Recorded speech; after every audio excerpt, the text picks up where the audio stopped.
Hola, hoy te traigo a Marian Pernía otra vez, psicólogo clínico, porque es que ella nos explica las cosas también que tenemos que traerlas siempre.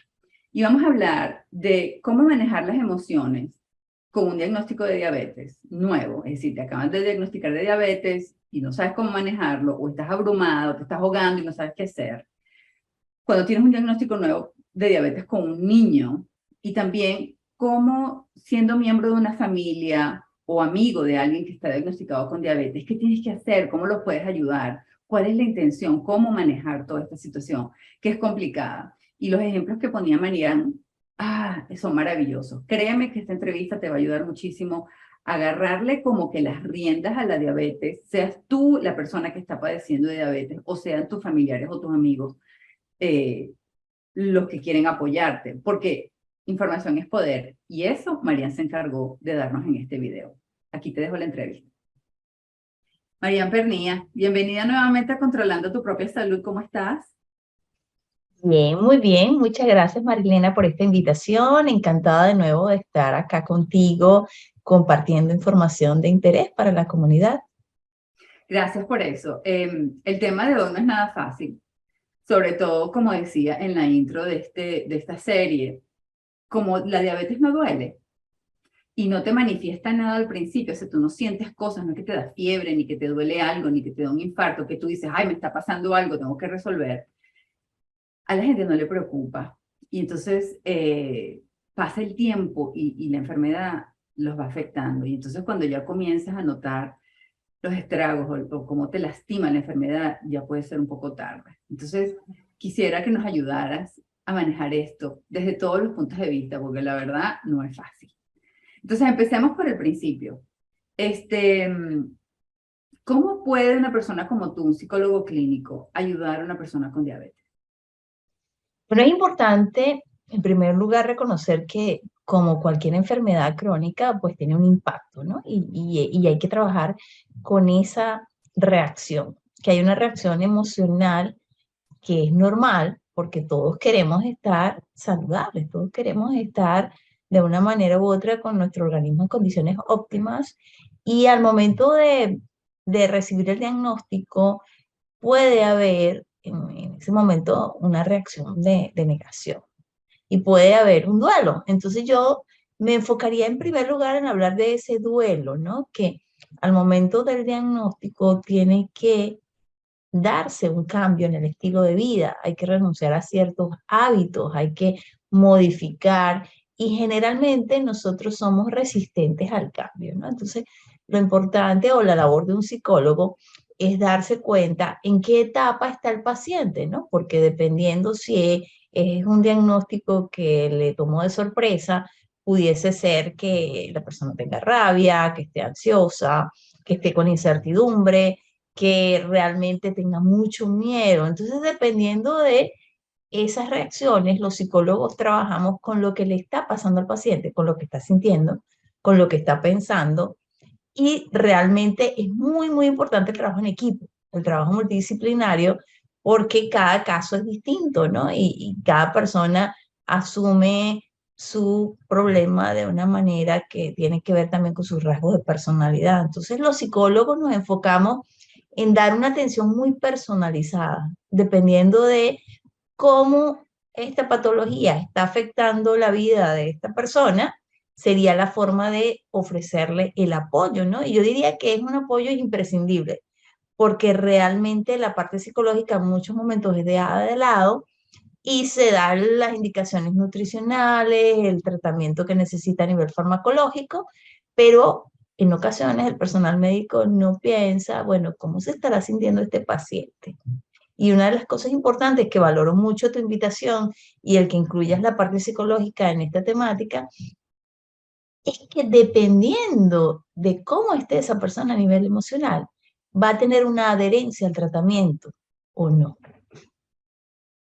Y ese es el problema más grande que tenemos las personas que trabajamos en farmacia clínica, es decir, las personas que monitoreamos al paciente sabiendo si siguió las recomendaciones, si está siguiendo la dieta apropiada o la buena alimentación, el ejercicio requerido, porque si no entienden qué es y no están en una situación emocional conscientes de lo que tienen que hacer, no van a cumplir con el tratamiento porque no lo van a entender, no le van a dar la importancia.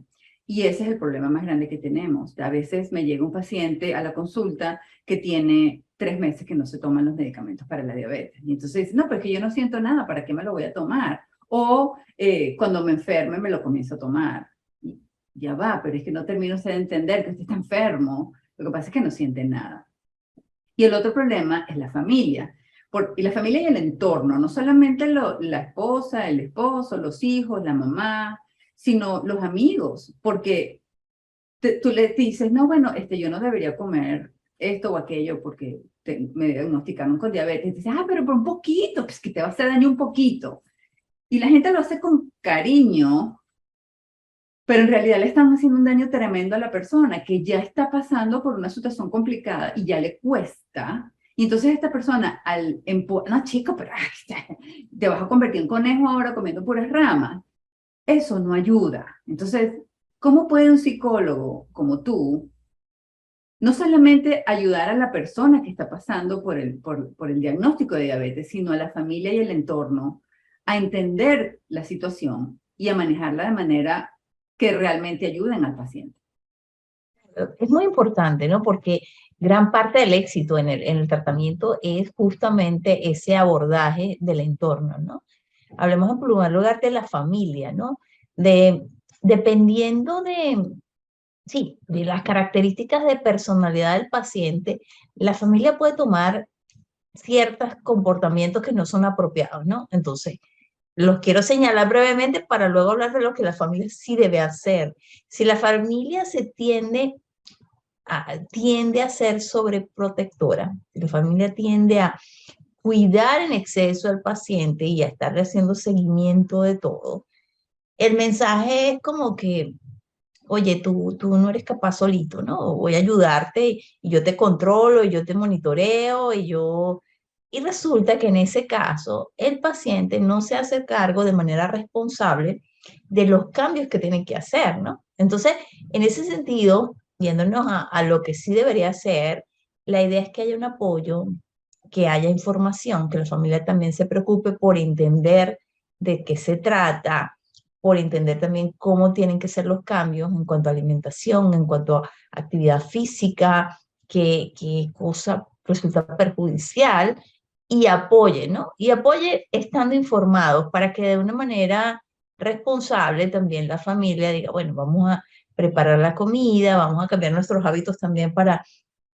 apoyarte, ayudarte, cocinar juntos, hacer cosas que contribuyan al bienestar, ¿no? Tanto del paciente como de ellos mismos, porque en líneas generales hay alimentos que son perjudiciales para todos, solo que una persona diabética puede tener consecuencias mucho más rápidas e inminentes que los que no tenemos diabetes, ¿no?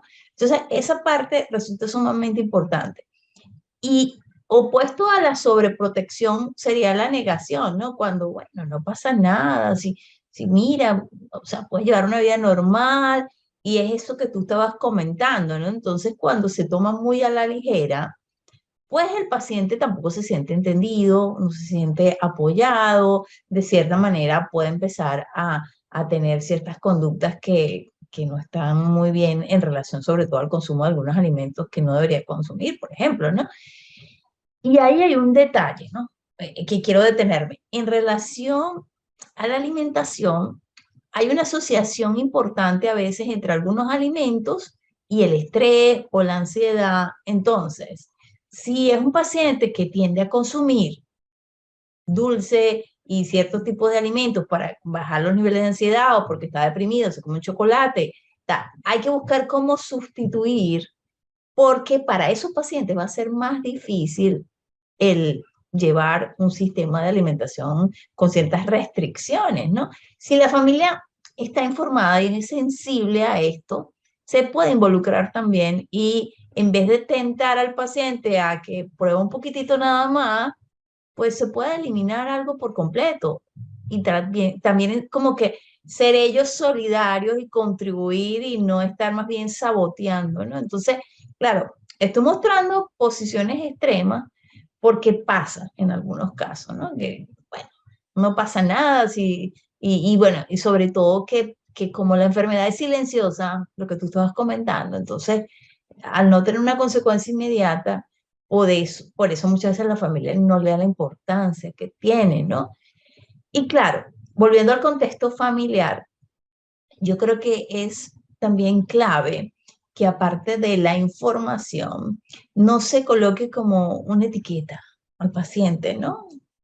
Y empiece la información, bueno, es que como tú eres diabético, no puedes hacer esto, no puedes hacer aquello. Entonces, a veces eso, en vez de contribuir, puede generar rebeldía, ¿no? Como un rechazo, como ahora la enfermedad, la diabetes me controla a mí, yo no la controlo a ella, ¿no? Entonces, en ese sentido hay que también cuidar el lenguaje, yo diría, el cómo tratamos de sensibilizarnos, de apoyarnos, pero también teniendo cierto respeto y no que esta etiqueta sea usada de una manera, yo diría que negativa, cuando nosotros a alguien ya le ponemos una característica y no, porque es que él es diabético, ¿no? Podríamos decir, bueno, le dieron un diagnóstico, tiene diabetes, pero aparte de ser diabético tiene otras características, ¿no? A eso me refiero, cuando como que le damos demasiada importancia y eso empieza a ser como el denominador o algo que identifique a esa persona y puede generar mucho dolor, mucho sufrimiento, ¿no? Y allí me conecto con la otra parte, a nivel emocional. Es muy importante el acompañamiento, el dar espacio a las emociones. Y yo creo que eso es lo más importante, María Elena, porque si una persona recibe el diagnóstico y se siente con miedo, triste, de cierta manera le invade el estrés y ahora qué voy a hacer, cómo me voy a alimentar, qué hábitos tengo que cambiar. Es importante dejar que el paciente hable de esto, darle el espacio para que se queje, para que exprese su rabia, para que diga por qué a mí. Y entonces en ese momento el paciente al sentirse escuchado va a lograr que disminuyan esas sensaciones porque se va a sentir acompañado también en la angustia, ¿no? Entonces yo creo que eso es lo básico, porque si hay comprensión, el paciente también se va a relajar, no se va a sentir solamente señalado por tener una condición que le genera ciertas limitaciones. Y sobre todo que en esta época, desafortunadamente, hay muchas personas con diabetes o prediabéticos. Entonces, antes, hace 20 años tal vez, cuando tú decías eso, decían, bueno, ¿pero qué es eso? No sé qué te pasa, no sé cómo ayudarte. Pero hoy en día muchas personas lo saben. Y además hay otras maneras, estilos de vida que también disminuyen el consumo de los carbohidratos. Entonces te entienden un poco mejor. Entonces es como menos difícil que antes. No quiere decir que todas las familias lo van a entender, que todos los grupos de amistades lo van a entender. Yo recuerdo hace 10 años, qué sé yo, viviendo en Texas, en Estados Unidos, que todo el que sabe de esto entiende que todo es más grande en Texas, todo. O sea, una hamburguesa normal es de este tamaño y en Texas así. Así, mientras más grande, mejor. Y comían unas cosas, Marian, que cuando yo les veía, yo decía, pero no en vano, este estado tiene tantas personas con diabetes. O sea, comen de una manera grotesca, es demasiado. Me acuerdo que mi tía vino de visita, mi tía Marisol, saludos a mi tía de paso. Y fuimos a desayunar el primer día que ella llegó y había un señor muy gordo comiendo y fue 3 veces al all you can eat, o sea, al buffet donde puedes comer varias veces. Y decía, no puedo creer que se llena el plato hasta arriba y se lo sirvió 3 veces. Guácatela, decía mi tía, ¿no? Y es que así es, para ellos eso es normal, pero para el resto de nosotros no. Y yo no tengo diabetes ni he tenido, pero yo sé cómo alimentarme. Y personas como estas, que no se cuidan, que no entienden eso, progresivamente van deteriorando esa parte de tu cuerpo que se encarga de manejar esos azúcares y dicen, no, ya no puedo más, me tiene aquí exagerado, ya no puedo. O sea, lo que yo te iba a dar ya te lo di en 10 años cuando debió haber durado 40 años. Entonces, porque tú te alimentaste mal, pero esa parte de la alimentación, por eso lo hablamos con Marisela, porque es muy importante entenderla, porque las personas no entienden cómo la comida afecta directamente al cuerpo y ahí es donde está la clave. Entonces, una vez que las personas, les recomiendo mucho el video que hicimos con Marisela, y aquí les voy a dejar el enlace para que lo vean, no solamente para la persona diabética, sino para la familia, para los amigos, para que se eduquen y entonces sepan qué hacer y qué es. Y como decía Marianne, no es que no, bueno, como tú eres diabético, tú no puedes comer esto. Ah, mejor no invitamos a fulanito porque como que él es diabético, mejor que no venga. Entonces, la persona ya es como que tuviese COVID, te pones en un rincón para allá y más nunca te vemos. No, tampoco, porque si le tienes cariño, le tienes aprecio, vamos a acomodarnos. O sea, de la misma manera como si tienes a alguien que es vegetariano, si tienes a alguien que es intolerante al gluten, habrán opciones para esa persona. Así tenemos que hacerlo para apoyar, me parece a mí. Ahora, Marian, tú tocaste un punto que me dio a mí en lo personal, en la llaguita, ¿no? En donde tengo mi herida. Y es la parte de los sentimientos y tener con quién manejar esas emociones de una manera segura, a salvo, sin preocuparte y sin arriesgarte a que esa persona te lastime con esas confesiones de tus sentimientos o de tus emociones, ¿no? Y por eso yo personalmente admiro el trabajo que ustedes hacen y yo con mi psicóloga, o sea, yo, no, me tengo que contar esto porque esto fue horroroso, porque es que necesito ese espacio que la mayoría de las personas no sabe que pueden obtener con un psicólogo. Y es que ustedes, en primer lugar, no le van a contar a nadie. Y en segundo lugar, no van a juzgar, sino que al contrario, los van a ayudar a manejar esos sentimientos. Porque la depresión es algo que pasa mucho en una persona diagnosticada con diabetes. Entonces, hablemos un poco de eso, hablemos de lo que ustedes hacen directamente y cómo pueden ayudar para que no caigan en unos procesos complicados como puede ser ansiedad, como puede ser depresión o como puede ser incluso la ira que se puede desarrollar a consecuencia de un diagnóstico como este. Claro, es muy importante el dar lugar a esto y llamar a las cosas por su nombre. Cuando una persona recibe el diagnóstico, en ese momento hay un duelo, hay una pérdida. Cuando hay una pérdida de tu salud, realmente viene ese momento en que reconoces aquello que ya no tienes, ¿no? Oye, mi páncreas no está funcionando como debería. Tengo un desequilibrio dentro del organismo y sobre todo cuando se trata de una enfermedad crónica, no hay vuelta atrás. Ya sabes que no hay cura y que te tienes que tomar ciertos medicamentos o que tú tienes que tomar precauciones o que tienes que cambiar tu forma de alimentación o todo junto, pero bueno, tienes que seguir unos lineamientos. Y esto da una sensación de pérdida de tu libertad, porque entonces, bueno, ya no puedo elegir, ya tengo que tener ciertas restricciones y en ese momento esto hay que llamarlo duelo, ¿no? Y como cualquier duelo, la primera reacción es de negación, es de no aceptarlo y porque a mí, a lo mejor voy a otro médico y tengo otra opinión, una segunda opinión, bueno, en fin. Entonces viene ese rechazo y en ese rechazo, si hay un psicólogo, pues se trabaja con esto. Bueno, ¿qué está pasando contigo? ¿Qué estás sintiendo? Que la persona pueda expresar su rabia, su malestar, y allí puede venir la culpa. Entonces se siente culpable por esto que tú estás comentando, porque han tenido hábitos poco saludables, porque no se han cuidado, porque en este momento, bueno, con la globalización y con el acceso a información que todos tenemos, la gente más o menos sabe de qué manera se tiene que alimentar y cuáles son las cosas que hacen más daño, pero bueno, también a veces las cosas que hacen más daño son las más tentadoras o las más ricas, ¿no? Entonces, ahí viene como, ¿cómo haces tú con esa balanza? ¿A qué le das prioridad? ¿Al placer o realmente a pensar en una vida en la que tú puedas disfrutar y no desequilibrarte por dentro y, bueno, afectar tu vida porque ya hay cosas que no puedes hacer? Es importante, desde el punto de vista psicológico, si el paciente tiene el diagnóstico, dar el espacio para que esto salga, ¿no? Y dependiendo de la etapa en la que esté el paciente, nosotros trabajamos, porque pudiese ser, hablemos de esta etapa, que durante el duelo pasa esto, pasa la negación, pasa el rechazo, pero después viene una etapa de negociación, donde, bueno, a ver, ¿qué voy a hacer? ¿Cómo hay una compensación de esto que ya no puedo hacer o que no puedo comer? Y bueno, por ejemplo, yo no estoy acostumbrada a hacer ejercicio, entonces ahora tengo que empezar a hacer ejercicio.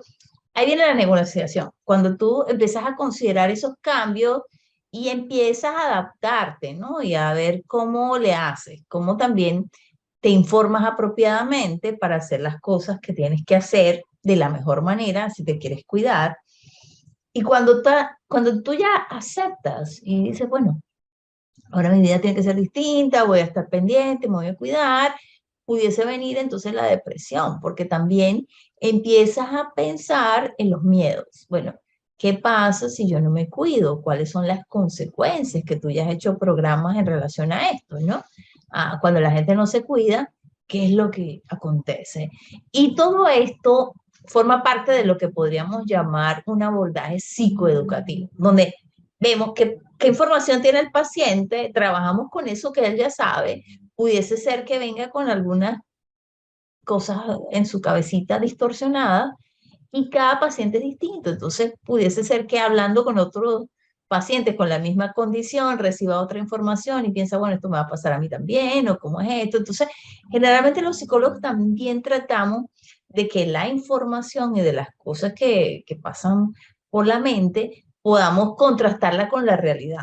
Bueno, a ver, este paciente, este caso pudiese ser parecido, pero este no. Vamos a ver cómo esto te está afectando a ti en lo personal, porque a veces las comparaciones son inevitables, ¿no? Y desde esa perspectiva, al estar ayudando al paciente y ver cómo se está sintiendo y cómo está la percepción que tiene de la enfermedad, pues vemos también si tiene apoyo o no de su entorno, cómo está reaccionando la familia, cómo se siente él al compartir con amigos, si está diciéndolo, si está explicándolo, ¿no? Y si está recibiendo apoyo, o sea, es decir, si sus amigos también están tratando de entender, de informarse, de una manera u otra acompañarlo en el proceso, porque lo más importante para un paciente es que si él está sufriendo y está deprimido, está con miedos, podamos canalizarlo, ¿no? Podamos permitir que él, por ejemplo, si está callado y no se lo ha querido decir a su pareja, a sus amigos, que él lo pueda comunicar, porque es muy importante el apoyo que pueda recibir, ¿no? O si no recibe el apoyo, pues también trabajamos con eso para ver de qué manera se puede involucrar a las personas, sobre todo a las personas más cercanas. Y esto resulta, yo diría que una de las partes esenciales del tratamiento para que de cierta manera la adaptación sea exitosa y el paciente logre cuidarse. Si no damos lugar a las emociones, puede venir el abandono de los hábitos, puede venir el descuido, porque realmente hay un componente importante que influye, que es el estrés. El estrés va a influir en que el organismo no funcione de manera óptima y a su vez es como un círculo vicioso, ¿no? Porque si entonces el paciente se siente mal físicamente, se estresa más.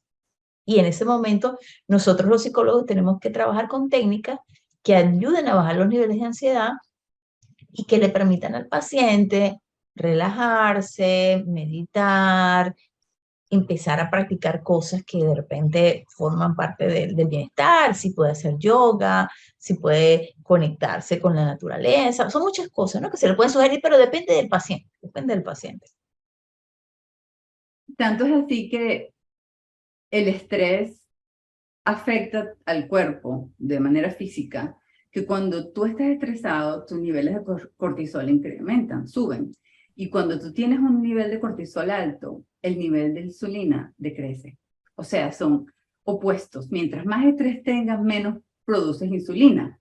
Y la insulina la necesitas para manejar la cantidad de azúcar que tienes en tu sangre. Entonces, mientras menos insulina tienes, más azúcar tienes en tu sangre. Entonces, mayor estrés, menos insulina, más azúcar. El estrés no te sirve. Cuando tienes una diabetes, un diagnóstico de diabetes, el estrés es lo último que necesitas. Entonces, si tienes la oportunidad de contar con un especialista como Marianne, que lo hace online, pero también puedes hacerlo con personas en tu área, que puedes verlos físicamente, es muy importante. Y en cualquier etapa del diagnóstico, ¿no, Marianne? No tiene que ser cuando ya tienes 3 meses o 3 años o 30 años que te diagnosticaron, puede ser desde el principio, que sería yo creo que ideal para manejarlo desde un principio, sobre todo si vienes con problemas emocionales antes del diagnóstico, porque va a ser más difícil manejarlo, ¿no te parece? Claro, es que es así, ¿no? Yo creo que lo importante es que exista como, sí, esa posibilidad de pensar, necesito ayuda y voy a buscarla, ¿no? Bien sea en el momento del impacto por recibir el diagnóstico, bien sea luego, porque hay personas que pudiese ser que al momento de recibir el diagnóstico todavía no terminan de entender lo que les está pasando y se montan en ese bus, pues, ¿no? Empiezan a seguir los lineamientos, la dieta, pero todo el impacto emocional como que se posterga, ¿no? Y no toman en cuenta en realidad lo que les está pasando. A veces eso agarra de esta manera, como que te agarra desprevenido, es un shock, y bueno, empiezo a seguir instrucciones, y luego viene una reacción posterior en el que empiezas a vivir el duelo, ¿no? Entonces, es tan complejo como somos los seres humanos. Entonces, realmente no es determinante que alguien va a sentirse emocionalmente afectado al inicio. Puede sentirse a los 3 meses, al año, a los 5 años, dependiendo, ¿no?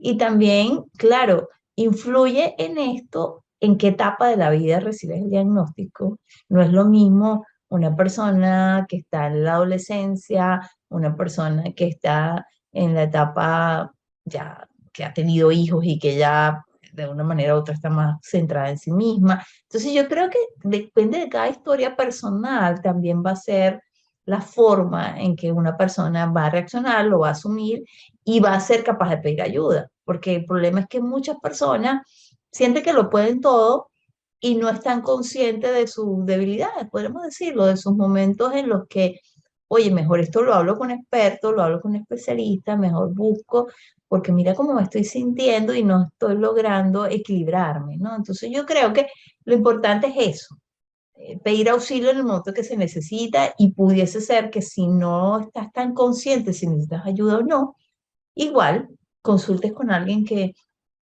pueda valorar cómo te estás sintiendo a nivel emocional, porque cuando hablaba de esto de las etapas también, imagínate, puede ser que una persona se haya cuidado y de repente pasa un evento como una separación, un divorcio, algo que le lleva a que se descuide y caiga en depresión por esa circunstancia de vida y a su vez esto hace que su enfermedad de una manera u otra avance o venga un deterioro porque hay una circunstancia vital que hace que el autocuidado pase a otro plano. Entonces, pues depende, ¿no? Depende, pero lo más importante es estar como muy alerta para poder cuidarnos y brindarnos a nosotros mismos la ayuda que necesitamos, bien sea a nivel médico, a nivel psicológico, a nivel de orientación por parte de un nutricionista, diferentes cosas que podamos necesitar.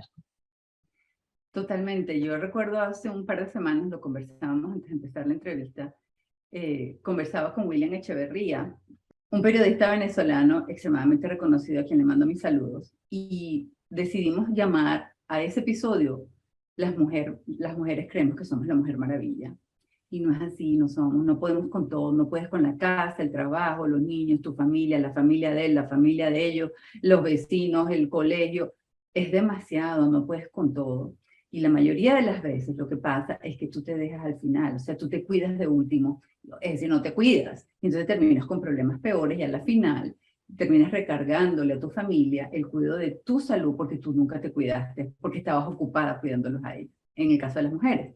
En el caso de los hombres son súper poderosos, yo puedo con todo, mándame lo que yo lo resuelvo. Y resulta ser que no, no es así. Ellos pueden ser fuertes, ellos pueden ser motivados para seguir trabajando y hacer las cosas bien, pero cuando tienes un problema o cuando no puedes manejar algo, necesitas ayuda. O es que se te daña el carro y tú no lo reparas, porque tú lo resuelves tú misma. O es que se te rompe algo en la tubería de tu casa y entonces tú lo resuelves tú misma. No, tú buscas un experto porque para eso son. Y ahí es donde está la diferencia en manejar el problema lo más rápido posible con un psicólogo, con una persona que te ayude y te lleve de la mano para que más adelante sea menos difícil, menos complicado. Estoy completamente de acuerdo con eso. Ahora, Marian, hablando de esta parte de cómo los apoyan ustedes, hablemos un poco de cuando son los papás los que van a consulta porque es un niño el que tiene diabetes tipo 2. Y cómo los ayudan, cómo los puedes ayudar tú o ustedes los psicólogos, porque en el caso de la diabetes tipo 2, la mayoría de las veces es por estilo de vida, es decir, por una alimentación no saludable de los niños y por la falta de ejercicio. En la mentalidad de los papás, mientras ven al niño más gordito, lo ven más sano, pero no es así. Entonces, cuando le dan un diagnóstico de diabetes a un niño que tú alimentaste de más o que tú no cuidaste su alimentación, tú eres el responsable, como mamá o papá. Entonces ahí la parte psicológica, la parte emocional tiene mucho que ver. Cuéntanos un poquito de cómo ustedes pueden ayudar a esos padres.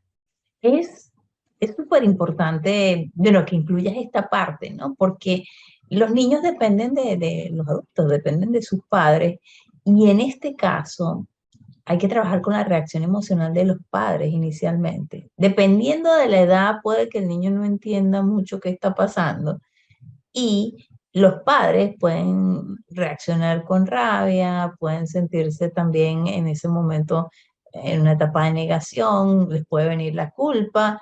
Entonces, resulta, en primer lugar, esencial dar lugar para que ellos expresen lo que están pensando, ¿no? ¿Cómo se sienten con el diagnóstico? ¿De qué manera ellos creen que pueden ayudar a su hijo? Y cómo ellos tienen que cambiar también sus propios hábitos para ser ejemplo para el niño, ¿no?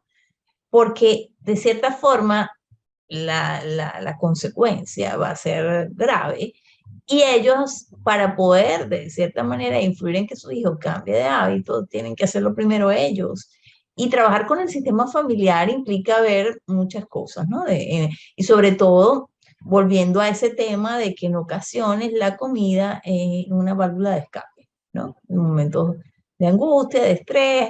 Yo he tenido familias, en Venezuela he tenido una familia que, que ella era como 12 o 13 años con sobrepeso, pero cuando vi la mamá también, la mamá tenía sobrepeso y toda la familia ya tenía indicadores de grandes, fuertes, de obesidad, ¿no? Entonces, para ellos la comida era muy importante y todos lo vivían de manera traumática, como que el cambio, aunque la que tenía el diagnóstico era la muchachita, ellos estaban conscientes de que era parte de una dinámica familiar. Entonces es complicado, ¿no? Porque si las personas refugian sus momentos de angustia en la comida, como psicólogos tenemos que trabajar con ese manejo inapropiado de las emociones y hacer una reeducación, ¿no? O sea, ok, si estás preocupado, ¿qué puedes hacer? ¿Cómo podemos manejar estos momentos? Porque lo malo, María Elena, es que a veces esto se convierte en la cotidianidad. Entonces yo te estoy hablando de un estrés que no es un estrés por un acontecimiento que marca la vida y que te pone en ese momento en unas circunstancias dolorosas, ¿no? Sino el estrés normal cotidiano de estar trabajando, de que hay tráfico, muchas cosas que forman parte del estrés de todo, pero que algunas personas las manejan inapropiadamente. Entonces, toco esto porque la familia tiene que revisar su forma de funcionamiento, tiene que manejar sus emociones y después sí ir al niño. O sea, hay que trabajar primero con la familia porque la manera en que ellos le transmiten la información a ese niño va a influir en que él pueda aceptar el cambio y pueda llevar los lineamientos que se le plantean a nivel nutricional y a nivel de estilo de vida. Y realmente yo creo que hay familias que sí se involucran porque lo he observado en mi práctica, otras no mucho, otras son más complicadas, pero va a depender de muchas características de esa familia, la forma de abordaje que los psicólogos hacemos, porque nosotros podemos estar allí muy conscientes de que necesitan información y de que hay un acompañamiento desde el punto de vista emocional y tiene que haber un seguimiento, ¿no? Porque a veces los padres vienen, vamos a decir, se desahogan, nos cuentan cómo se están sintiendo, pero luego, ya cuando viene la fase donde tienen que comprometerse, donde tiene que existir un cambio, es como que resulta mucho más difícil, ¿no? Y en ese momento hay que trabajar, bueno, ¿por qué te cuesta tanto cambiar? Porque hay personas que son muy rígidas, que les cuesta ser flexibles, que no pueden permitirse pensar de otra manera, ¿no? Entonces el abordaje con la familia implica esa posibilidad de tener hábitos diferentes, de cambiar la dinámica, inclusive que la comunicación sea de otra manera, porque no es que solamente el niño esté implicado, la familia también, ¿no? Entonces, el abordaje resulta básico, el abordaje psicológico me refiero, ¿no? Aparte de lo que haga el personal médico, para que haya una adherencia al tratamiento de ese niño, porque los padres son los responsables de que el niño pueda cambiar. Y de cierta manera, pues dependiendo de los casos, a veces en unas cuantas sesiones se puede establecer un plan y si los padres se comprometen, lo siguen porque están asustados y quieren prevenir cualquier complicación futura de su hijo, lo van a hacer, ¿no? Si son padres que de repente no se lo terminan de creer, va a resultar muchísimo más complicado el abordaje. Pero sí, yo creo que lo más importante es a nivel psicoeducativo que ellos tengan claro la relación que existe, ¿no? Entre muchos hábitos que tienen y sus propios manejos de las emociones. Por ahí tiene que ir siempre el abordaje, María Elena. Completamente de acuerdo contigo. Yo creo que la parte educativa del funcionamiento, de qué pasa, de los alimentos, del ejercicio, de toda esa parte física es vital, pero también lo que tú estás diciendo del manejo de las emociones de ellos y cómo manifestarlo con el niño. Imagínate, me ha pasado pacientes que los hermanos mayores dicen, bueno, pero porque yo no voy a comer eso si yo no soy el que está enfermo, es aquel que está enfermo, dámelo a mí. Entonces, ahí es donde está la importancia de decir, ya va, antes de establecer unos cambios de rutina y de estilo de vida en la familia, todos tienen que estar en el mismo lugar, todos tienen que entender. Entonces, se me ocurre que tal vez terapia de familia, antes de empezar a establecer los cambios de estilo de vida para beneficiar al niño, sería importante, porque la clave no está solamente en que tienes que preocuparte por uno, porque si ya uno de los niños tiene el problema, la posibilidad que los otros lo desarrollen más temprano o más tarde existe también, porque a la final son miembros de la misma familia, tienen la misma genética y comen lo mismo, y tienen la misma, el mismo estilo de vida. Entonces, no porque el hermano menor o mayor no tenga el diagnóstico de diabetes, quiere decir que él puede comer de la misma manera que comía antes de que el niño que se diagnosticó reciba el diagnóstico, porque a la final muy probablemente lo va a terminar desarrollando. Cada individuo es diferente, cada persona es diferente. Entonces puede que uno lo desarrolle más temprano o más tarde, pero el riesgo sigue existiendo. Entonces ahí es donde los cambios, las modificaciones del estilo de vida de la familia ayudan a todos, porque nadie se ha enfermado por estar mejor, por vivir mejor, por comer mejor, por ejercitarse mejor. Nadie. Entonces, Claro. lejos de afectar negativamente, muy al contrario, esto les va a beneficiar a todos. Mm. Ahora, Mariana, aquí te voy a hacer una pregunta que yo creo es difícil para las personas que lo han vivido aceptarlo, pero me parece muy importante que entiendan que hay personas como tú que los pueden ayudar.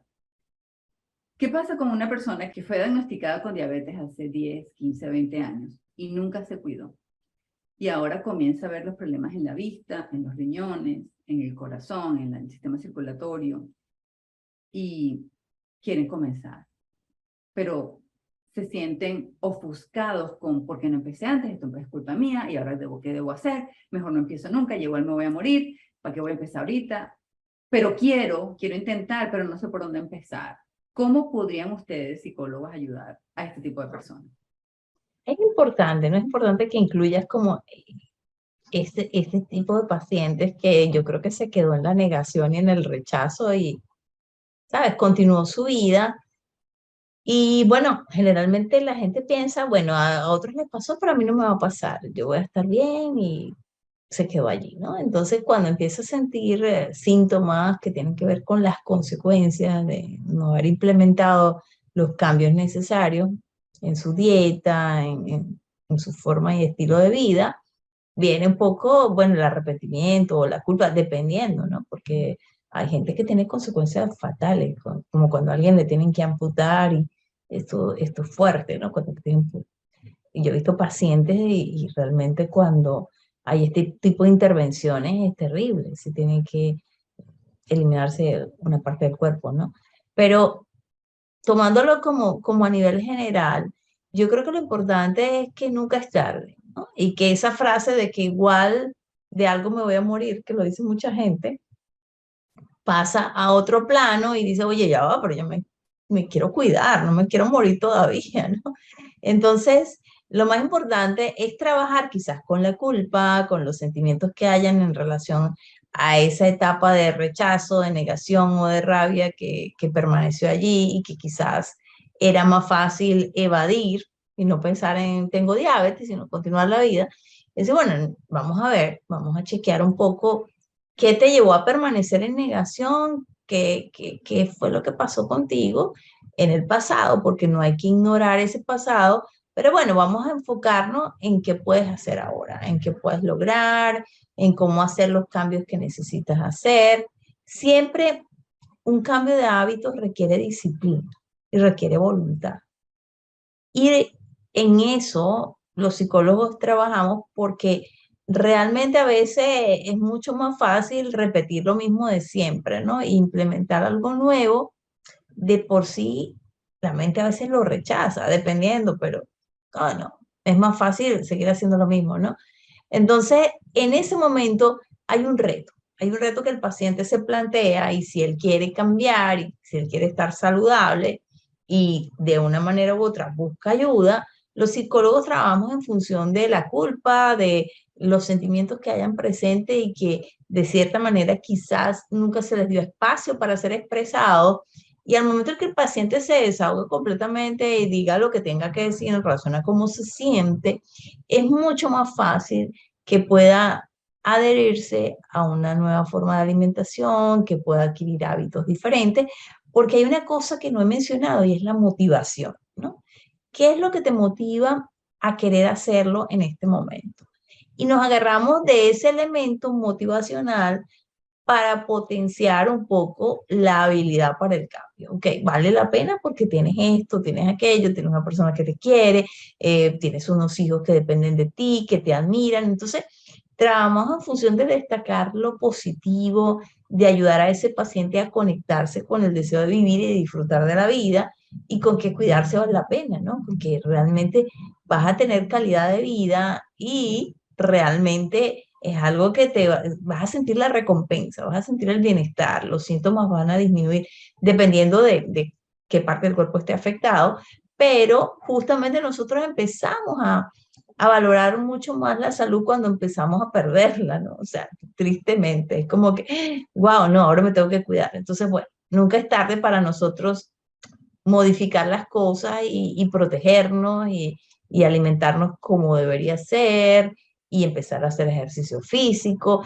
Entonces, de cierta manera, yo creo que uno de los elementos clave tiene que estar allí presente, ¿no? Cuando yo estoy trabajando con pacientes, veo qué es lo que en este momento está haciendo que pienses que puedes cuidar. ¿Qué es lo que te alegra la vida? Y agarrarnos del entusiasmo, ¿no? De las ganas de vivir y de las ganas de permanecer, porque todos queremos, de cierta manera, hacer las cosas para que nos recuerden bien, ¿no? Y para poder nosotros influir positivamente, tanto en nosotros mismos como en los demás. Entonces, bueno, tomar esos elementos como herramientas que ayuden a mantener esa constancia y esa disciplina de la que estoy hablando. Y ser el ejemplo a seguir. Ujú, ujú. Porque eso también es importante en la familia. Bueno, sí, yo tuve una enfermedad, me descuidé, no le puse atención, pero pude hacer el cambio y noten ustedes la diferencia, sean niños, sean adolescentes, sean adultos. Mira mi papá, pero mira mi papá lo que hizo y ahora también que está, yo también puedo, voy a hacerlo, para que sea ya como que un cambio generalizado en la familia, ¿no? Y no solamente en una persona. También pasa en las culturas. Yo recuerdo cuando empezó cuando pasó aquello del Me Too, ¿no? Que se notó cómo se abusan a las mujeres en diferentes aspectos profesionales. Y entonces todo el mundo dijo, pero a mí también me pasó esto, pero a mí también, pero a mí también. Entonces hubo lo que se llama awareness, o que todos nos hicimos conscientes de que eso pasaba, y entonces ahora vamos a trabajar para que eso no pase más. Y entonces ahora es, no, a mí no me vas a venir a hacer eso porque me too, ¿no? O sea, todo lo que viene por detrás. Perdón, de la misma manera, con los conocimientos y los cambios de estilo de vida, cuando tienes una persona diabética en la familia. Ah, no, bueno, pero es que nosotros veníamos haciendo esto y nos enfermamos, entonces ahora vamos a hacer esto para que como fulano o tal miembro de la familia hizo aquellos cambios, entonces nosotros seamos más saludables como esta persona lo pudo hacer. O no tener que llegar al estado que esta persona llegó, o sea, cuando pasó algo malo, algo complicado, porque no solamente es que te cortan una pierna, es que puedes tener un infarto, es que te puede dar un accidente cerebrovascular, porque el corazón el sistema cardiovascular se afecta terriblemente, o los riñones que te mantienen en una esclavitud con una diálisis, una máquina, un aparato de hacerte diálisis 3 veces a la semana por 2, 3, 4 horas, que es algo terrible y que las consecuencias de todas estas cosas son unas emocionales muy difíciles de manejar. Entonces, mientras más rápido comencemos a hacer los cambios, menos posibilidades hay de que empeore o por lo menos lo alejamos un poco más. Entonces, nunca es tarde. El mejor momento para empezar es hoy. No importa qué pasó antes, vamos a hacer lo que se pueda para mejorar, porque sí hay oportunidades de mejora y no solamente para ti individualmente con tu cuerpo, sino para la influencia tuya del resto de la familia y amistades que son partes de tu entorno. Eso me parece a mí muy importante. Y yo he comentado en otros videos donde hablo de mis pacientes en el hospital que ya están recibiendo diálisis, que han perdido alguna pierna o tal vez dos, que tienen problemas cardiovasculares severos, que han tenido un ataque o una ACV y entonces tienen la mitad del cuerpo paralizada, que dicen, si yo hubiese cuidado de mi cuerpo antes para no llegar a donde estoy, lo habría hecho. Entonces eso para mí es la motivación de venir a decirte a ti, estas personas que están viviendo eso, quisieran haber cambiado. Tú estás a tiempo. Empieza hoy. Es el mejor momento. Es el mejor momento hoy. Ya, ahorita, dale, empecemos. Y entonces la mejor manera es apoyarse con un psicólogo cuando las cosas se te complican, cuando no sabes qué hacer, como no sabes cómo empezar o que te guíe. Y te lo digo yo por experiencia propia. Yo dudo profundamente que en algún momento yo deje a mi psicóloga, porque todos los días algo pasa y a veces es difícil de manejar. Entonces, el hecho de que tengas un apoyo, tal vez no todos los días, tal vez no todas las semanas, pero tal vez una vez al mes con alguien en el que confíes, como un psicólogo clínico, que te guíe, que te ayude y que te enseñe a manejar la situación, que circunstancias importantes sea mucho más seguido, tal vez una vez a la semana por un periodo de tiempo para manejar un diagnóstico como diabetes, por ejemplo, pero después hacer un mantenimiento de una vez al mes, una vez cada cierto tiempo, no tiene nada malo, sino al contrario, es una ayuda excelente de la que no te puedes privar, porque ¿quién va a decir que no que lo ayuden? Por favor, nadie. Entonces busca a alguien que te apoye en ese sentido como Mariana. Aprovechemos, Mariana, entonces, de contarles cómo te pueden encontrar y qué tipo de apoyo de este tipo tú brindas para las personas que están alrededor del mundo. Gracias, Marilena. Bueno, en Instagram mi usuario es Marian-psicoconsultanos y yo ofrezco terapia presencial en Londres, que es donde estoy, y terapia online desde cualquier parte del mundo donde estés, te puedes conectar conmigo y podemos hacer sesiones vía Zoom, a través de WhatsApp.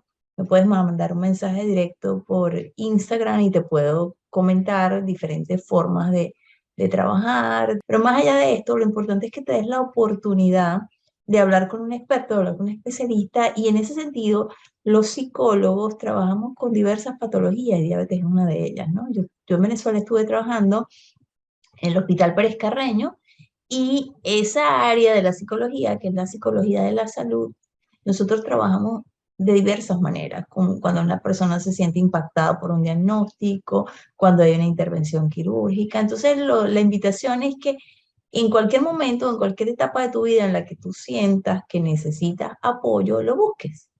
Si es que necesitas directamente que alguien esté allí contigo, donde estés, puedes conseguir un profesional dispuesto a apoyarte.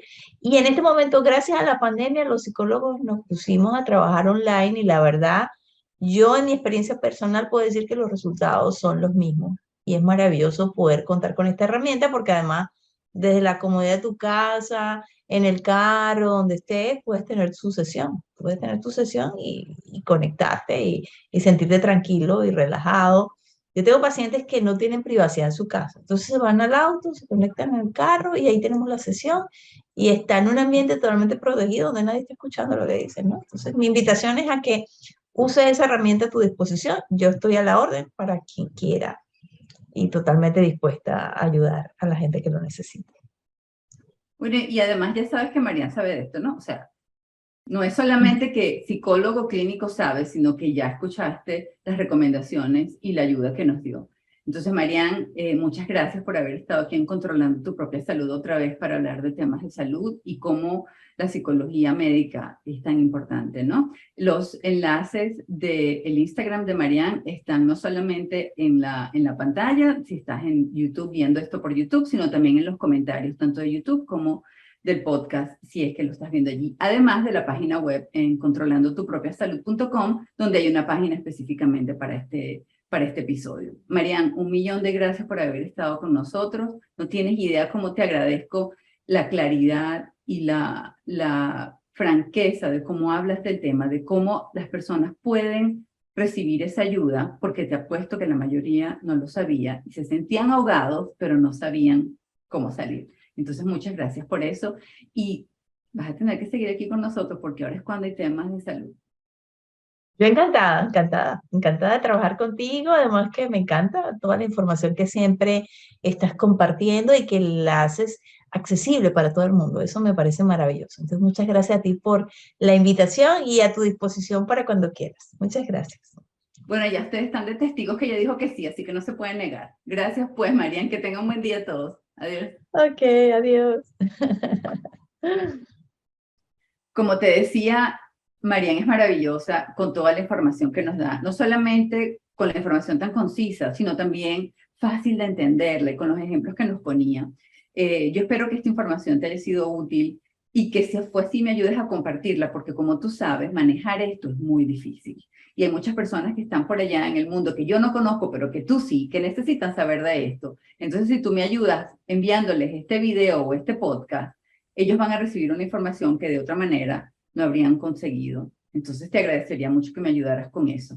Yo te ayudé dándote la información, tú ayúdame dándome un compartir y un like también, porque sabes que eso es muy importante para el algoritmo y mientras mejor esté el algoritmo, tanto de YouTube como del podcast, le llega más gente.